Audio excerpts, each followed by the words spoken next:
ہمارے صوفیہ فرماتے ہیں جب کوئی شخص ایک مرتبہ اللہ کہتا ہے، اللہ اس کی طرف نظر رحمت سے دیکھتا ہے، اس کے گناہ جل کے راکھ ہو جاتے ہیں۔ اس کے ذکر کی لذت، اس کے ذکر کی چاشنی سے اپنے من کی آبادی کا سامان کیجیے۔ آج ایک آنسو، صرف ایک آنسو، جس سے پوری آنکھ نہیں بلکہ پلکوں کے بالوں میں سے ایک بال کی جڑ بھیگ گئی خوف خدا کی وجہ سے، کل قیامت کے دن وہ بال کھڑا ہو جائے گا۔ مالک یا مجھے نکال لے یا اسے جنت عطا کر دے۔ اللہ اکبر۔ گناہ گار کی آنکھ سے بہا ہوا آنسو کا ایک قطرہ جہنم کی آگ کو سرد کر دیتا ہے۔ آج توبہ کا دروازہ کھلا ہے، رحمت کا در گشادہ ہے، اس کی رحمتیں آواز دے رہی ہیں، یا ایھا الانسان ما غرک بربک الکریم۔ اے انسان پلٹ کے آ جاتے ہیں، رب بڑا ہی کریم ہے۔ مجھے بتائیے کوئی یوں بھی آواز دیتا ہے؟ مالک کی رحمتیں آواز ہے، یا ایھا الانسان ما غرک بربک الکریم۔ کیوں مغرور پھرتا ہے؟ کیوں مغرور تکبر سے بھرا ہوا پھرتا ہے؟ کیوں مسجد کے قریب سے نظریں چرا کے گزر جاتا ہے؟ پنج گانا صدائے دل نواز اذان کی آتی ہے، حی علی الصلاۃ حی علی الفلاح، کیوں آنکھیں اور کان بند کر لیتا ہے؟ آجا پلٹ کے اس کی رحمت پہ، آجا۔ ما غرک بربک الکریم، وہ کریم ہے، 70 ماؤں سے زیادہ پیار کرتا ہے۔ آجا، کل تو آنا ہی آنا ہے، پھر جو کفن میں منہ چھپا چھپا کے آتا پھر اچھا نہیں ہے کہ جو ہے وہ آج کھلے منہ آ جا، پھر جو لوگ اٹھا کے لائیں گے میرے در پہ، اچھا نہیں ہے کہ اپنے قدموں سے چل کے آ جا۔ ما غرک بربک الکریم۔ مجھے بتائیے ایسا بھی کوئی پیار دیتا ہے؟ یہ کس کو آواز دی جا رہی؟ جو بھاگا ہوا ہے، جو مالک کی دہلیز چھوڑ کے جا رہا ہے، سرکش، متمرد، باغی، اس کو آواز دی جا رہی ہے، آجا آجا پلٹ کے، میری رحمتیں تجھے باہوں میں سمیٹ لیں گے، آجا میرے بندے۔ اللہ اکبر۔ ساری دنیا کا شہد نچوڑ دو، اتنی مٹھاس نہ ہو جتنی ان لفظوں کے اندر رکھی گئی ہے۔ اور ذرا لفظوں کا جمال دیکھیے، ما غرک بربک الکریم۔ او بھاگنے والے، آجا، تو نے کسی غیر کے پاس نہیں آنا، جس کے پاس آنا ہے وہ تیرا رب لگتا ہے۔ اللہ اکبر۔ پھر کہا الکریم، رب بھی کریم۔ پھر آگے فرمایا الذی خلقک، وہ رب جس نے تجھے پیدا کیا۔ دیکھ تیرا اس کا رشتہ کتنا گوڑا ہے، وہ تیرا خالق لگتا ہے۔ ماں بچے سے کتنا پیار کرتی ہے، اللہ اکبر۔ اس کے پیار کو کسی ترازو پہ تولا جا سکتا ہے؟ کہتے ہیں سمندر کی پاتال تک تو شاید کوئی پہنچ گیا ہو، لیکن ماں کے پیار کا کنارہ آج تک کسی کو نہیں ملا۔ ماں جب بولتی ہے تو اس کے لہجے میں جبریل بولتا ہے، ماں جب مسکراتی ہے تو لگتا ہے جنت کی ساری کلیاں کے لٹی۔ اللہ نے اس کے سینے کے اندر درد محبت کا وہ جہاں آباد کر دیا ہے۔ ماں تو پھر ماں ہی ہوتی ہے۔ ایک شاعر ہوا تابش، اس نے ماں کے پیار کا کیا نقشہ کھینچا۔ مدت ہوئی میری ماں نہیں سوئی تابش، میں نے ایک بار کہا تھا مجھے ڈر لگتا ہے۔ کہا ایک بار میں نے کہا تھا امی مجھے رات کو ڈر لگتا ہے، میری ماں آج تک اسی خیال میں رہتی ہے میرے لال کو کہیں ڈر نہ لگ رہا ہو۔ اولاد کے لیے ماں کے سینے کی تڑپتی ممتا، محبتوں کا آباد جہان، ماں پھر ماں ہی ہوتی ہے۔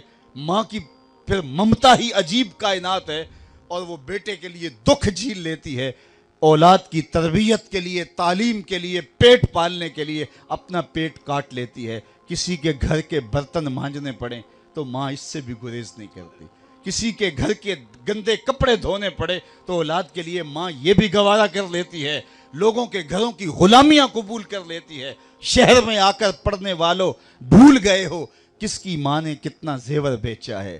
مائیں اولادوں کے لیے کن کن مراحل سے گزرتی ہیں۔ ماں کو اپنی اولاد سے اتنی محبت کیوں ہے؟ تو آپ سب کا ایک جواب ہوگا، اور وہ یہ کہ ماں نے اولاد کو جنم دیا۔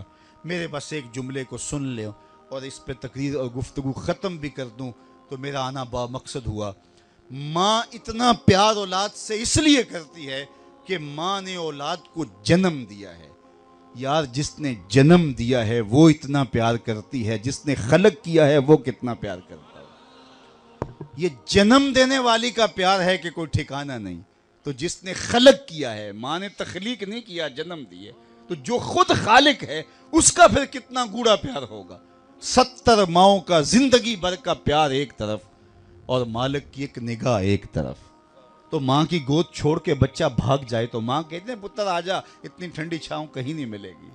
تو مالک کا در چھوڑ کے بندہ بھاگ رہا ہے، مالک کی رحمتیں آواز دے رہی، یا ایھا الانسان ما غرک بربک الکریم، او بھاگنے والے آجا پلٹ کے، میں تیرا کریم رب ہوں، الذی خلقک، دیکھ میں تیرا خالق لگتا ہوں، تیرا میرا رشتہ کتنا گوڑا ہے، الذی خلقک فسواک فعدلک فی ای صورت ما شاء رکبک، اس نے تیرے نقش تراشے، تجھے صورت دی، تجھے شکم مادر میں زندگی بخشی، تجھے کتنی خوبصورت آنکھیں عطا کی، چمکتی پیشانی بخشی، دھڑکتا دل دیا، تجھے سننے والے کان دیے، تجھے بولنے والی زبان دی، اے انسان دیکھ تیرے رب نے تجھے کیسے سجایا سنوارا، اتنا باغی ہو گیا، آج اس کا در چھوڑ کے بھاگ گیا، آجا پلٹ کے، اس کی رحمتیں اب بھی تجھے آواز دے رہی ہیں۔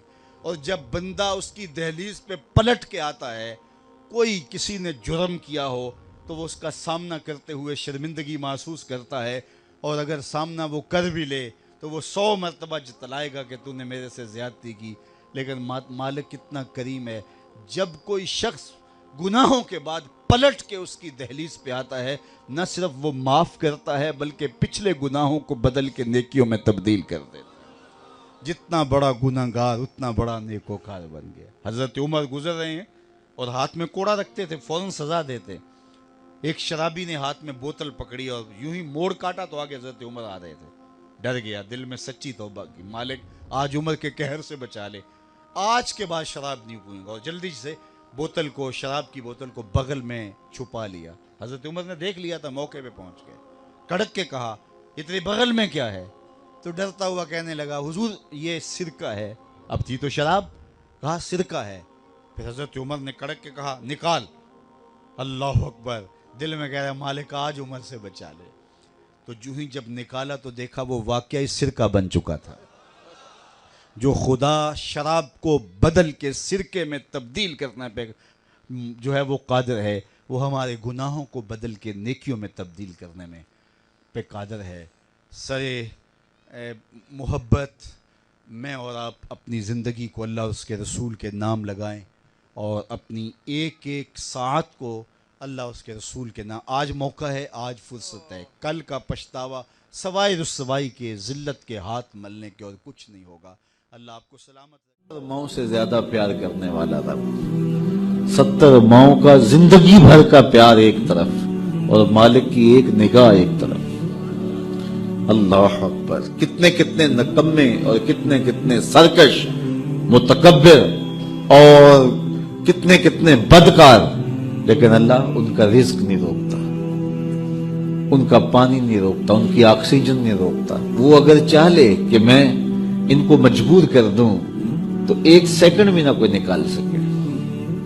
انسان اتنا مجبور ہے۔ شیخ سعدی فرماتے ہیں اندر والا سانس باہر نہ آئے تو بندہ کیا کر سکتا ہے، باہر والا سانس اندر نہ جا سکے تو بندہ کیا کرتا ہے، نظام انہضام ٹھیک نہ رہے، کوئی چیز حلق سے نیچے نہ اتر سکے تو کیا کر سکتا ہے، اس کا پیشاب رک جائے تو اس کو دن کو تارے نظر آ جاتے۔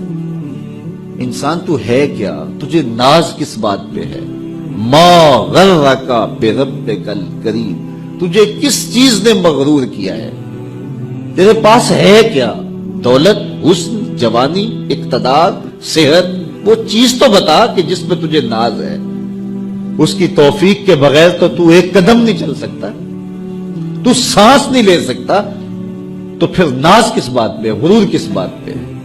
اور اسی کا در چھوڑ کے بھاگ گیا جس نے تجھے زندگی دی، اسی کی دہلیز سے بغاوت کر گیا جس نے تجھے تخلیق کیا، اسی کے حکموں کو توڑ رہا ہے جو تجھے زندگی کی ساری بہاریں بہم پہنچا رہا ہے۔ 5 مرتبہ آواز آتی تھی حی علی الصلاۃ، حی علی، تجھے ناشتہ اسی طرح ملتا ہے، تجھے آکسیجن تازہ ملتی ہے، تجھے نعمتیں نصیب ہوتی ہیں۔ بتا کائنات میں کوئی ایسا بھی ہے جس طرح تیرا رب ہے؟ ما غرک بربک الکریم، وہ شے کون سی ہے جس نے تجھے کریم رب سے غافل کر دیا؟ تو آجا پلٹ کے۔ تو اس آیت کریمہ میں بھی اسی عنوان کو موضوع سخن بنایا گیا، یا ایھا الذین آمنوا اتقوا اللہ، اے ایمان والو اللہ سے ڈر جاؤ۔ اللہ سے ڈرنا اس مفہوم میں ہے کہ بندہ ڈرتا ہے کہ مالک کہیں ناراض نہ ہو جائے، وہ روٹھ نہ جائے، میری زندگی کا سارا حسن اس کی رضا سے ہے، اور اگر وہ روٹھ گیا تو میرے پلے رہے گا کیا؟ دیکھیے جب اللہ روٹھتا ہے، ناراض ہوتا ہے تو رزق بند نہیں کرتا، اللہ ناراض ہوتا ہے تو آکسیجن بند نہیں کرتا، سورج کو حکم نہیں ہوتا کہ فلاں میرا نافرمان ہے، تیری کرنیں اس کے آنگن میں نہیں جانی چاہیے، چاند کو منع نہیں کیا جاتا فلاں کے آنگن میں چاندنی نہیں بکھیرنی، آکسیجن روک دی نہیں جاتی، کھانے روک نہیں دیے جاتے۔ جب اللہ کسی سے ناراض ہو جاتا ہے ہدایت روک دیتا ہے، اللہ کسی سے ناراض ہوتا ہے تو من اجڑ جاتا ہے، اللہ جب کسی سے ناراض ہوتا ہے تو سجدوں کی توفیق نہیں ملتی، اللہ جب کسی سے ناراض ہوتا ہے تو خشیت الہی کے جذبے چھین لیے جاتے ہیں، تو وہ یہ دولتیں لے لیتا ہے۔ بندہ سمجھتا ہے میں نماز پڑھنے نہیں جاتا، اور تو کون ہے نہ جانے والا، وہ بلاتا ہی نہیں ہے، تجھے توفیق سجدہ ہی نہیں دیتا ہے، تو کون ہے؟ تو بھاگتا ہوا جائے۔ یار کسی کو کارڈ آیا ہو کسی منسٹر کا تو وہ کئی لوگوں کو دکھاتا پھرتا ہے، آج کل تو وہ جو ہے وہ شیئر کر دیتے ہیں، جی مجھے فلاں نے بلایا ہے، تو لوگ جلیاں ڈالتے ہوئے جاتے ہیں فلاں نے بلایا، تو رب نے بلایا ہو تو کوئی جائے نا، او میاں تجھے اس نے پھر بلایا ہی نہیں، تیرے سے ناراضگی ایسی ہے کہ تیرے کانوں سے آواز تو ٹکرائی ہے لیکن تیری روح تک نہیں پہنچی، اس نے روک دیا راستے میں۔ اللہ فرماتا ہے کہ ہم ان کے کانوں میں پردے ڈال دیتے ہیں، ان کی آنکھوں پہ پردے ڈال دیتے ہیں، ان کے دل پہ پردے ڈال دیتے ہیں۔ تو بندہ کہتا ہے میں نہیں پڑھتا، تو کون ہے نہ پڑھنے والا؟ وہ تمہیں بلاتا نہیں، اس قابل نہیں سمجھا گیا، کیونکہ تو نے اس کے حکموں سے منہ موڑا، اس کی فرما برداری کو چھوڑا، تو پھر اس نے بھی تجھے راندہ دردار کر دیا، اور بھٹکتا پھر سویر سے لے کر شام تک کس کس کو سلوٹ کرتا ہے، لیکن تجھے توفیق نہیں ہوگی اس کے حضور سجدہ ریزی کی۔ اگر کوئی نماز نہیں پڑھتا، کوئی سجدہ ریزی نہیں کرتا، اللہ کے حضور جھکنے کی اگر کسی کو عادت تھی تو وہ مت سمجھے کہ میں نہیں کرتا۔ اللہ اکبر، اس سے چھین لی جاتی ہے توفیق، چھین لی جاتی ہے توفیق۔ تو اللہ سے توفیق مانگو کہ اللہ ہم سے کبھی بھی اپنی توفیق نہ چھینے، ہمیشہ ہماری پیشانیوں کو سجدے نصیب کر لیں۔ تو کہا اے ایمان والو اللہ سے ڈر جاؤ۔